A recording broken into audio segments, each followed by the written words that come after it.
somehow I figured out pretty early in my coaching life that I wanted to be as good a coach as I possibly could. And I was very strategic with everything that how I progressed through my development. And if something frustrated me, that was an opportunity for me to work on getting better at that which was frustrating me at the time. Yeah. And how would that then make me a better coach long term? I didn't get stuck in, okay, this is really pissing me off right now.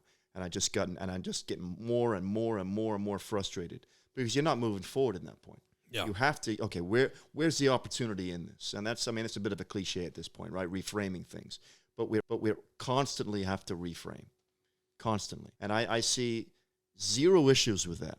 The better of a leader I am, the better of a coach I am, the better of a communicator that I am, then the better the people that I'm leading and coaching and communicating with, the better their experiences are with me. Yeah. So it's not about me at the end of the day, right? Sure. It is, but it isn't. Right. It's both. Yeah.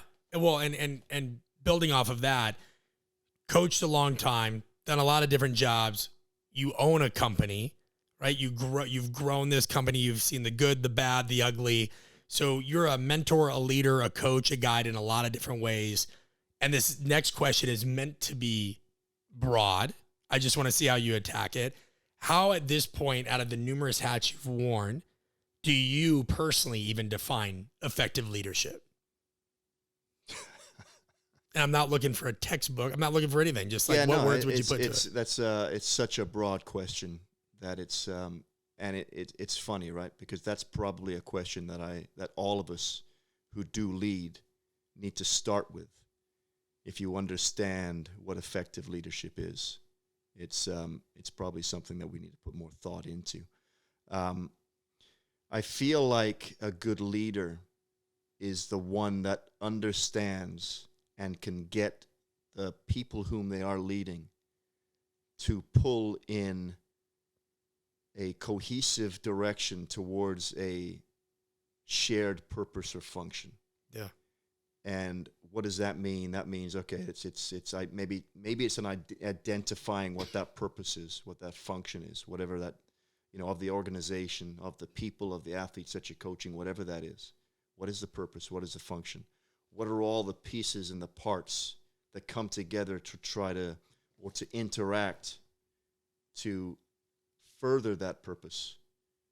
And then putting in a system and putting components in place in which you can effectively and efficiently provide an opportunity for all those parts to interact, interrelate in effective and efficient ways to further that purpose. You know what I mean? Yeah. I mean, that's for me, like it's a very broad way of putting it, but that's I think about from a coaching perspective, right? Like what is the purpose is as a coach is to try to create a way in which the athlete can perform at their very best.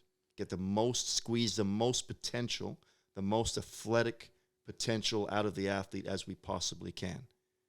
And alongside that means, okay, we got to keep the athlete as healthy as we possibly can. So what does that mean? That means that all of the component parts that come together to further that purpose have to align. They all have to agree with what the purpose is, and they all have to come together to further that purpose in effective and efficient ways. And a coach is one who understands how all of these different things interact to feed that purpose, and then understanding when any of those pieces of that big, massive puzzle are out of alignment or are pulling in another direction, and to either nudge them back into the proper direction or cut them loose.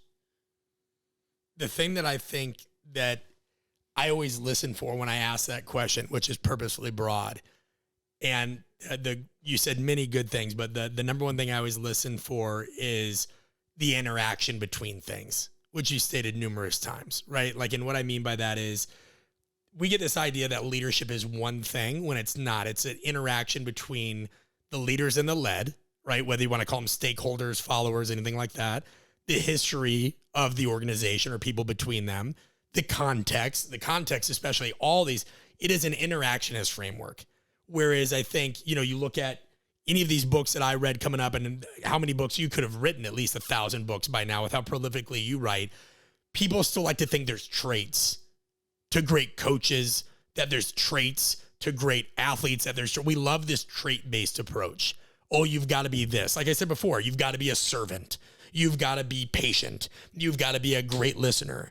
And so why I like that you said interaction is because, well, do you really need to be all those classic versions of things to be successful? Or is there a point when those things can actually work against you in some context?